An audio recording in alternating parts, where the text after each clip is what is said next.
इस कहानी की शुरुआत में हमें एक बच्चे को दिखाया जाता है जिसका नाम होता है तुका मेमोरी और उसके फादर उसे बहुत ब्रूटल तरीके से मार रहे होते हैं और पास में ही उसकी मॉम टीवी देख रही होती है। पर मेमोरी की मार खाने से उन्हें कोई भी फर्क नहीं पड़ रहा होता। तभी मेमोरी की नींद खुलती है। वह देखता है कि यह तो बस एक सपना था और पास में ही ओयामाड़ा क्लास मॉनिटर सोबू को रोमांस नॉवल पढ़ते देख परेशान करने लगता है। मेमोरी अपने मन में सोचता है कि यह बस हमें एक फेयर ट्रिप के लिए लेकर जा रही है और बस के अंदर ओयामाड़ा सोबू को परेशान कर रहा है और पीछे बैठे हायर रैंक ग्रुप सोबू को देखकर हंस रहे हैं। अगर इस मौके पर मैं सोबू की मदद करूं तो मैं काफी कूल लगूंगा, पर इस सब का कोई भी फायदा नहीं। आखिर मेरे जैसा पतला इंसान जो हवा की झोंके से भी उड़ जाए, आखिर वो क्या ही कर सकता है। पर फिर भी मेमोरी हिम्मत करते हुए सोबू की मदद करने के लिए आगे आता है। तो ओयामाड़ा सोबू को कहता है कि ओए ज्यादा शाना बन रहा है क्या। तो मेमोरी कहता है कि मैं बस ये चाहता हूँ कि तुम सोबू को उसकी बुक वापस कर दो। तो ओयामाड़ा कहता है कि अगर नहीं की तो क्या कर लेगा बे। तभी पीछे बैठा किरीहारा ओयामाड़ा को कहता है कि सोबू को उसकी बुक वापस कर दो। ओयामाड़ा कहता है कि आखिर ये तुम क्या कह रहे हो किरीहारा, तुम्हें तो मेरे साथ मेमोरी को परेशान करना चाहिए। तो किरीहारा कहता है कि मुझे मेमोरी में कोई भी इंटरेस्ट नहीं है, तुम सोबू को उसकी बुक वापस कर दो। यह सुनकर ओयामाड़ा सोबू को उसकी बुक वापस कर देता है और अपनी सीट पे आकर बैठ जाता है। पर वो वापस अपने आगे बैठे हुए लड़के को परेशान करने लगता है। यह देखकर टीचर कहते हैं कि ओए ओयामाड़ा, अगर तुमने अगली बार किसी को परेशान किया तो मुझसे बुरा कोई नहीं होगा। तभी अचानक से बस के अंदर एक मैजिकल रोशनी चमकने लगती है और ये सभी स्टूडेंट एक अलग दुनिया में रिकार्नेट हो जाते हैं। इन सभी को कुछ भी समझ में नहीं आ रहा होता कि आखिर अभी अभी क्या हुआ। तभी वहाँ पर एक गोडेस आ जाती है जो इन सभी से कहती है कि मेरा नाम गोडेस वीसीएस है और तुम सब हीरोज हो जो दूसरी दुनिया से समन किए गए हो। तुम सभी लोगों का काम बुराई को खत्म करना है। मैं तुम्हारा इस दुनिया में स्वागत करती हूँ। इस दुनिया का नाम है मेलियन। इस दुनिया में एक इवल एंटिटी का जन्म हुआ है जो है डीमन लॉर्ड। तुम सभी लोगों को उसे खत्म करना होगा। हमने 2000 साल पहले भी हीरोज को समन किया था और उन्होंने डीमन लॉर्ड को हरा भी दिया था, पर वो वापस जाग गया है और तुम्हें उसे खत्म करना होगा। इधर सभी स्टूडेंट काफी परेशान होते हैं। यह सोचते हैं कि यह आंटी जी बस मजाक कर रही है। इन सभी स्टूडेंट को परेशान होता देख इनका टीचर कहता है कि तुम लोगों को परेशान होने की कोई भी जरूरत नहीं है जब तक तुम्हारा टीचर साथ है। इधर किरिहारा कहता है कि अगर हम ऐसा नहीं करते हैं तो हमारे साथ क्या होगा। तो गोडेस कहती है कि तुम अपनी दुनिया में वापस नहीं जा सकते क्योंकि तुम्हें अपनी दुनिया में भेजने के लिए हमें एक रिचुअल परफॉर्म करना पड़ेगा और उसके लिए हमें एक खास डायमंड की जरूरत पड़ेगी और उसे पाने के केवल दो ही रास्ते हैं। या तो तुम्हें डेमन लॉर्ड को खत्म करके उसके दिल से उसे निकालना पड़ेगा या फिर तुम्हें डेमन लॉर्ड के मरने का इंतजार करना पड़ेगा। यह सुनकर ओयामाड़ा गोडेस के ऊपर गुस्सा हो जाता है। वह उससे कहता है कि हम ऐसा बिल्कुल भी नहीं करने वाले। तभी गोडेस अपने पैरों पर झुककर इन सबसे कहती है कि ओ महान हीरोज, प्लीज हमारी मदद करो, मैं आपसे मदद की भीख मांगती हूँ। इधर मेमोरी भी सभी चीजों को नोटिस करने लगता है। वह सोचता है कि यह सपना तो बिल्कुल नहीं है। इधर गोडेस की बात सुनकर सोबू कहती है कि तुमने कहा कि हम हीरोज हैं, पर असलियत में हम सब एक ऑर्डिनरी ह्यूमन है। आखिर हम सब क्या ही कर लेंगे उस डीमन लॉर्ड का। तभी गोडेस वहाँ पर एक खूंखार जानवर को मंगवाती है और उस जानवर को उस इंसान के ऊपर खुला छोड़ देती है जिससे वो जानवर उस इंसान को मार डालता है। तभी गोडेस अपनी फायर पावर का इस्तेमाल करती है और उस जानवर को एक बार में ही खत्म कर देती है। वह इन सभी से कहती है कि तुम्हारे पास भी ऐसी ही पावर्स है। गोडेस इनसे कहती है कि चलो देखते हैं कि तुम्हारे पास कौन कौन सी पावर है और उन सभी को एक क्रिस्टल के सामने बारी बारी से खड़ा करती है जिससे पता चलेगा कि किसके पास कौन कौन सी पावर्स है। एक एक करके सभी स्टूडेंट आगे आने लगते हैं। जो बंदा जितना ज्यादा स्ट्रॉन्ग होगा ये क्रिस्टल भी उतना ज्यादा तेज चमकेगा। अब बारी होती है ओयामाड़ा की और जैसे ही वो क्रिस्टल के ऊपर हाथ रखता है तो सबसे ज्यादा तेज रोशनी चमकने लगती है जिसे देखकर गोडेस कहती है कि यह तो काफी अच्छा है। अब आता है किरिहारा जो जैसे ही क्रिस्टल के सामने हाथ रखता है वो क्रिस्टल ही चकनाचूर हो जाता है। तो किरिहारा गोडेस से पूछता है कि आखिर अभी अभी क्या हुआ। तो गोडेस बताती है कि तुम्हारी पावर एस रैंक वाली है। तो ओयामाड़ा पूछता है कि आखिर मेरा कौन सा रैंक था। तो गोडेस उसे बताती है कि तुम्हारा ए रैंक था। अब सोबू सामने आती है और उसका क्रिस्टल भी टूट जाता है, यानी उसकी शक्तियां भी एस रैंक वाली है। अब बारी होती है मेमोरी की। जब मेमोरी इस क्रिस्टल के सामने हाथ रखता है तो एक पर्पल कलर की रोशनी जलने लगती है। यह देखते ही गोडेस दूसरे स्टूडेंट को बुलाने लगती है। मेमोरी उससे कहता है कि आखिर मेरा रैंक क्या है, पर गोडेस उसके ऊपर कोई भी ध्यान नहीं देती और दूसरे स्टूडेंट को आगे आने के लिए बोलती है। मेमोरी सोचता है कि ये गोडेस भी मुझे भाव नहीं नहीं दे रही, इसका मतलब मुझे लो रैंक वाली पावर्स मिली है। अब बारी होती है मेमोरी के सबसे अच्छे दोस्त की, और जब वो क्रिस्टल के सामने हाथ रखता है तो एक डार्क एनर्जी निकलने लगती है, जिसे देखकर गोडेस कहती है कि तुम सबसे ज्यादा ताकतवर हो। पास्ट में जितने भी डार्क रैंक वाले बंदे थे वो दूसरे सभी रैंक वालों से सबसे ज्यादा ऊपर थे। यह सुनकर मेमोरी का दोस्त कहता है कि मैंने बचपन से ही बहुत कुछ सहा है, लेकिन अब मेरी बारी है, दिखा दूंगा इन्हें। अब गोडेस इन्हें बताती है कि तुम अपनी पावर्स को बढ़ा सकते हो और उन्हें देख भी सकते हो, बस तुम्हें अपने हाथ को आगे करना है। इधर हम देखते हैं कि मेमोरी को सभी बंदों से सबसे कम पावर लेवल्स मिली होती है। अब ये सोल्जर्स मेमोरी को नीचे धकेलने लगते हैं और एक मैजिकल सर्कल के अंदर खड़ा कर देते हैं। गोडेस मेमोरी को कहती है कि जो पास्ट में लोअर रैंक वाले बंदे थे वो हायर रैंक वाले बंदों को नीचे खींचते थे, जिसकी वजह से हम लोगों ने डिसाइड किया है कि जो भी सबसे लोअर रैंक वाला बंदा होगा हम उसे खत्म कर देंगे, लेकिन फिर भी हम सभी को जीने का एक मौका देते हैं, इसलिए हम तुम्हें भी देंगे। हम तुम्हें मौत की खाई में भेज देंगे। अगर तुम वहां से जिंदा लौट कर आ जाते हो तो तुम अपनी मर्जी के मालिक बन जाओगे, फिर तुम चाहे कुछ भी करो, हम तुम्हारे बीच में नहीं आएंगे। यह सुनकर मेमोरी टेंशन में आ जाता है। वह कहता है कि इसका मतलब तुम मुझे मरने के लिए छोड़ दोगी? तो गोडेस कहती है कि सही कहा, हम तुम्हें मरने के लिए वहीं पर छोड़ देंगे ताकि तुम दूसरों की परेशानी ना बनो। यह सुनकर सोबू गोडेस को यह सब करने के लिए मना करती है। तभी गोडेस को गुस्सा आ जाता है और वो सोबू को एक पंच मारकर बेहोश कर देती है। मेमोरी गोडेस से गिड़गिड़ाने लगता है कि उसे मौत की खाई में न भेजे, पर गोडेस कहती है कि हम ऐसा नहीं कर सकते, हम लोगों ने पहले ही डिसाइड कर लिया है। मेमोरी कहता है कि मेरे पास एक खास स्किल है, मैं किसी को भी पैरालाइज कर सकता हूँ। तो गोडेस बताती है कि इस दुनिया में तुम्हारा पैरालाइज कोई भी काम नहीं आएगा, तुम इतने कमजोर हो कि तुम्हारा पैरालाइज शायद ही किसी मॉन्स्टर के ऊपर काम करेगा। और सभी स्टूडेंट भी मेमोरी के खिलाफ बोलने लगते हैं। किरिहारा मेमोरी को कहता है कि जल्दी करो, लड़कियां थक चुकी है, उन्हें आराम करना है। अब मेमोरी का सबसे प्यारा दोस्त उसके पास आता है। यह देखकर मेमोरी सोचता है कि कोई तो उसका साथ देगा। मेमोरी सोचता है कि जब क्लास में सभी लोग उसके दोस्त को परेशान करते थे तो एकलौता वही था जो उसका साथ देता था, लेकिन इसका बिल्कुल उल्टा हो जाता है। इसका दोस्त मेमोरी को कहता है कि निठल्ले, मेरा नाम कैसे बुलाया तूने? मैं तुझसे कहीं ज्यादा ऊपर रैंक का हूँ, तो मुझे सर कहकर बुला। यह कहकर वो वहां से चला जाता है। इधर मेमोरी का दिमाग खराब हो जाता है कि आखिर ये इसने अभी अभी क्या कहा। अब मेमोरी को अपने पास्ट की याद आती है, जहाँ पर जब वो उदास होकर रो रहा होता है तो वो अपने आप को ही संभालता है। वह अपने आप से कहता है कि तुम चाहे जितने भी अच्छा बनने की कोशिश कर लो, इसका कोई भी फायदा नहीं होने वाला, तुम्हें अपने ट्रू एंटिटी सबके सामने लानी पड़ेगी। अब इधर मेमोरी जो सभी के सामने गिड़गिड़ा रहा होता है वो अचानक से बदल जाता है। इधर गोडेस मेमोरी के सामने एक बैग को फेंकती है। वह कहती है कि ये तुम्हारा सीक्रेट ऑब्जेक्ट है, इसके अंदर तुम जब मैजिक डालोगे तो ये चमकने लगेगा, बस यही इसकी पावर है, जो कि काफी यूजलेस है। इधर मेमोरी जो काफी गुस्से में होता है वो गोडेस को कुत्तिया कहकर बुलाता है। वो गोडेस के ऊपर पैरालाइज का यूज करता है, पर गोडेस उसके पैरालाइज को आसानी से रोक देती है। गोडेस कहती है कि बेवकूफ कहीं के, ये तुम्हारा पैरालाइज मुझ पर काम नहीं करेगा, मेरे चारों ओर एक बैरियर लगा हुआ है। यह सुनकर मेमोरी कहता है कि अगर एक बार मैं उस वैली से बाहर आ गया तो मैं तुम्हें, गोडेस और तुम सभी को जो जो यहाँ मौजूद है उन सभी को मार डालूंगा। और अब गोडेस मेमोरी को खाई के अंदर फेंक देती है और वहाँ पर इतना अंधेरा होता है कि मेमोरी अपने पावर लेवल्स को भी ठीक से नहीं देख पा रहा होता। तभी उसे अपने बैग की याद आती है और वो उसके अंदर मैजिक डालता है, जिससे वो ग्लो करने लगता है और वहाँ पर थोड़ा उजाला हो जाता है। पर उजाला होते ही वो अपने पास में खोपड़े और हड्डियों को देखता है। पर तभी अचानक से एक मॉन्स्टर मेमोरी के ऊपर हमला कर देता है। इधर मेमोरी उस मॉन्स्टर को देखकर काफी तेजी से भागने लगता है, पर हम देखते हैं कि वो मॉन्स्टर मेमोरी को पकड़ने ही वाला होता है। तभी मेमोरी ठोकर खाकर नीचे गिर जाता है। वो मॉन्स्टर मेमोरी के सामने काफी तेज दौड़ता है। मेमोरी सोचता है कि लगता है आज तो मेरा काम खत्म, लेकिन तभी वो अपना पैरालाइज वाला अटैक करता है, जिससे वो मॉन्स्टर वहीं पर फ्रीज हो जाता है। इस मौके का फायदा उठाकर मेमोरी वहां से तेजी से भागने लगता है, पर थोड़ा आगे जाने के बाद उसे एक चिकन जैसा मॉन्स्टर दिखता है जो वापस मेमोरी के ऊपर हमला करने वाला होता है। तभी मेमोरी उसे भी पैरालाइज कर देता है। अब वो अपने पावर लेवल्स को देखता है जो काफी कम होती है। मेमोरी अपनी दूसरी स्किल का इस्तेमाल करता है जो होती है पॉइजन, जिससे उस चिकन के शरीर में जहर फैल जाता है। अब वो चिकन जितना हिलने की कोशिश करेगा उसे उतना दर्द होगा। इधर हम देखते हैं कि मेमोरी की पावर लेवल काफी ज्यादा लो हो चुकी है। तभी वहाँ पर वो पहले वाला मॉन्स्टर आ जाता है। अब मेमोरी को थोड़ा कॉन्फिडेंस आ चुका था, तो वो उस मॉन्स्टर से डरने के बजाय उसे कहता है कि मैं तुम्हें नहीं छोड़ूंगा और गोडेस बच के रहना, मैं तुम्हें खत्म कर दूंगा।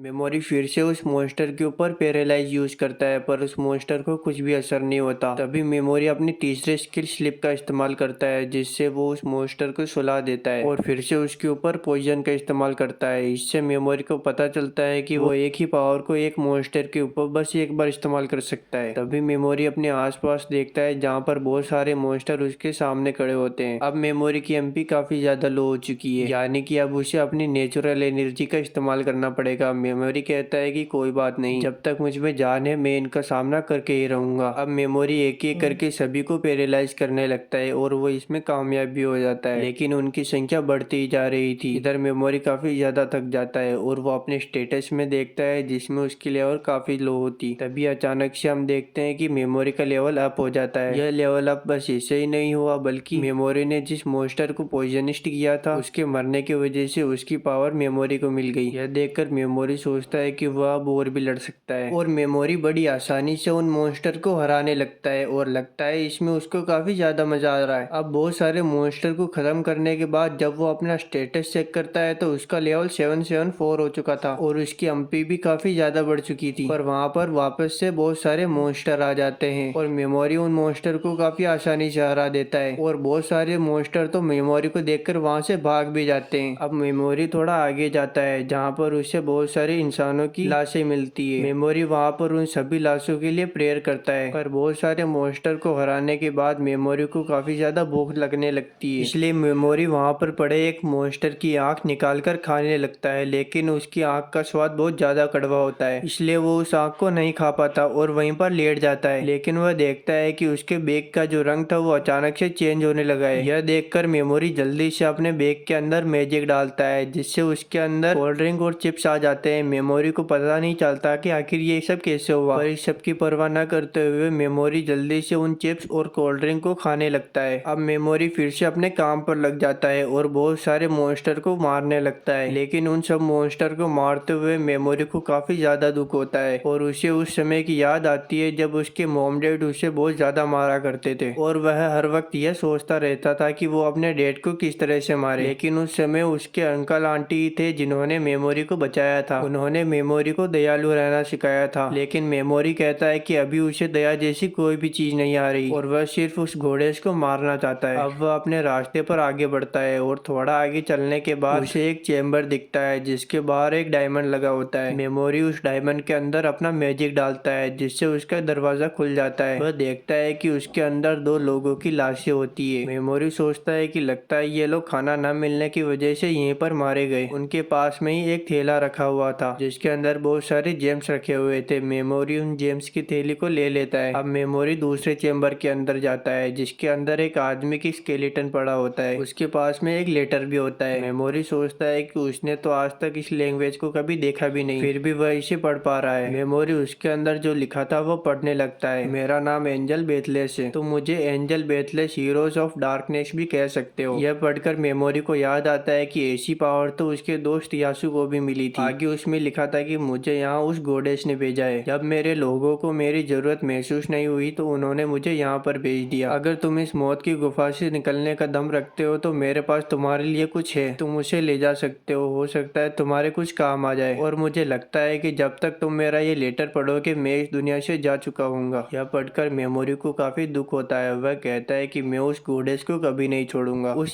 स्केलेटन के पास उसे एक बुक भी मिलती है। उसे देखकर मेमोरी कहता है कि क्या यह दवाइयाँ और औजार बनाने की रेसिपी बुक है? हो सकता है ये मेरे रास्ते में काम आ जाए, मैं इसे रख लेता हूँ। और उसे पास में ही एक मैजिकल रोल भी मिलता है जिसके अंदर कुछ लिखा हुआ था, लेकिन वह उसे पढ़ नहीं पाता। मेमोरी कहता है कि यह जरूर कुछ पावरफुल टूल है। एंजल बेथलेस इसे यहाँ पर ऐसे ही नहीं लाया होगा। अगर मैं इसे डिकोड कर पाया तो हो सकता है मैं इसे उस गॉडेस के खिलाफ भी इस्तेमाल कर सकूं। अब मेमोरी जब उस रेसिपी बुक के आखिर में देखता है तो उसके पीछे लिखा हुआ था कि 100 लीटर से बच के रहना। यह पढ़कर मेमोरी सोचता है कि लगता है इसकी वजह से ही ये लोग आगे नहीं जा सके। अब मेमोरी उस गुफा में आगे जाने लगता है। आगे जाने के बाद उसे एक दरवाजा दिखता है जिसके अंदर एक मुंह बना होता है। उसे देखकर मेमोरी सोचता है कि जरूर मुझे वहाँ पर कुछ लगाना पड़ेगा तभी ये गेट खुलेगा। अब मेमोरी उस जगह के आसपास छानबीन करने लगता है जहाँ पर उसे एक बड़ा सा चेहरा दिखाई देता है जिसके सिर पर एक मोती होता है। मेमोरी सोचता है लगता है मुझे इसी की जरूरत है और उस 100 लीटर को पैरालाइज करने की कोशिश करता है, पर उस 100 सोल ईटर अचानक से उसके ऊपर हमला कर देती है, जिससे मेमोरी का हाथ डैमेज हो जाता है। मेमोरी सोचता है कि मैंने जैसे इसके ऊपर हमला करने की कोशिश की तो इसने अचानक से काउंटर कर दिया, मैं इसे ऐसे ही नहीं हरा सकता। और तभी हम देखते हैं कि वो सोल ईटर अचानक से अपनी जगह से आगे आने लगती है और थोड़ा आगे आने के बाद वह उल्टी करने लगती है। उसकी उल्टी में से 4-5 ज़ॉम्बी जैसे आदमी बाहर निकलने लगते हैं। उनकी शक्ल उन लोगों से मिलती है जिनको इस सोल ईटर ने मारा था। तभी अचानक से मेमोरी के पास वाली दीवार को तोड़कर सोल ईटर बाहर निकल आती है। मेमोरी कहता है कि मैं आखिर इन लोगों के ऊपर अटैक कैसे करूं? इन लोगों ने पहले ही बहुत कुछ सह लिया है, मैं इतना पत्थर दिल नहीं हो सकता। और मेमोरी को इस हालत में देखकर सोल ईटर काफी जोर जोर से हंसने लगती है। मेमोरी उन लोगों को बार बार कहता है कि दूर हट जाओ मुझसे। मेमोरी रोते हुए गिड़गिड़ाते हुए उन लोगों से कहता है कि मुझसे दूर हो जाओ। तभी मेमोरी अचानक से उस सोल ईटर के ऊपर पैरालाइज यूज कर लेता है, जिससे वो सोल ईटर वहीं पर फ्रीज हो जाती है। मेमोरी उससे कहता है कि आखिर मैंने कर ही दिया, मुझे पता था कि तुम ऐसे तो मुझे अपने पास नहीं आने दोगी, इसलिए मैंने तुम्हारे साथ चाल चली थी। अब सोल ईटर नीचे गिर जाती है। मेमोरी उससे कहता है कि जब तक तुम्हें मुझसे खतरा महसूस हो रहा था तब तक तुमने अपने ऊपर बैरियर लगाया हुआ था, लेकिन तुमने जैसे ही मुझे लाचारी की हालत में देखा तो तुम जोर जोर से हंसने लगी और अपने बैरियर को भी हटा दिया। तुम काफी बेवकूफ हो। अब मेमोरी उसके ऊपर पॉइजन यूज कर देता है, जिससे उस सोल ईटर का खेल वहीं पर खत्म हो जाता है। तभी हम देखते हैं कि उस सोल ईटर के अंदर से उन लोगों की आत्माएं बाहर निकल रही थी जिनको इस सोल ईटर ने मारा था। वह सभी सोल्स मेमोरी को थैंक यू बोलते हैं और वहां से चले जाते हैं। अब मेमोरी उस सोल ईटर के सिर से उस मोती को भी बाहर निकाल देता है और उस दरवाजे के ऊपर लगा देता है, जिससे वो दरवाजा खुल जाता है और मेमोरी उस मौत की गुफा से बाहर आ जाता है।